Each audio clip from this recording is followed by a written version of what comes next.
হয়ে লক্ষ্য করলাম এখন এসে এই জেনজিদেরকে এক ধরনের ক্রিমিনালাইজ করা হচ্ছে। ভুলে যাবেন না এবং আপনারা কেউ ভুল করবেন না যে এই ক্রিমিনালাইজেশনের শেষ এখানেই না। এটা শুধু বক্তব্যের মধ্যে দিয়ে ক্রিমিনালাইজেশন হবে তা না। জুলাই সনদ যদি আদেশের মাধ্যমে বাস্তবায়িত না হয়, যদি আইনি প্রক্রিয়া এটা সুনিশ্চিত না হয়, তাহলে এই ক্রিমিনালাইজেশন কোর্ট থেকে পর্যন্ত হবে। বাংলাদেশের সুপ্রিম কোর্ট কখনোই স্বাধীন ছিল না এবং এমন কোন ব্যবস্থা আমরা এখন পর্যন্ত যা যা ঐক্যমত্যে এসেছি এমন কোন ব্যবস্থা আমরা এখনো করতে পারি নাই যে আমরা সুপ্রিম কোর্টে স্বাধীন করতে পারবো।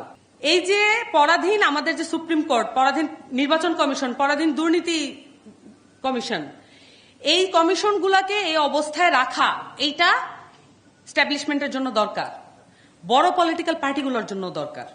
কারণ বড় পলিটিক্যাল পার্টি এটা কিন্তু একটা অহংকারের বিষয় এবং তাদের অনেকের চুলদাড়ি পেকে গেছে, কিন্তু তারপরও তারা রাজনীতিতে আছেন, সেটা আমরা সাধুবাদ জানাই, সম্মানের জায়গাও রাখি। কিন্তু এখন অনেকে আছেন যাদেরকে এখন বড় বড় কথা বলতে দেখা যায়, কিন্তু আজ থেকে ঠিক 1 বছর আগেও তাদের হতাশাময় পংক্তি আর ক্রন্দন এই দুইটাই ছিল আমাদের মিডিয়ার দেখার বিষয়বস্তু।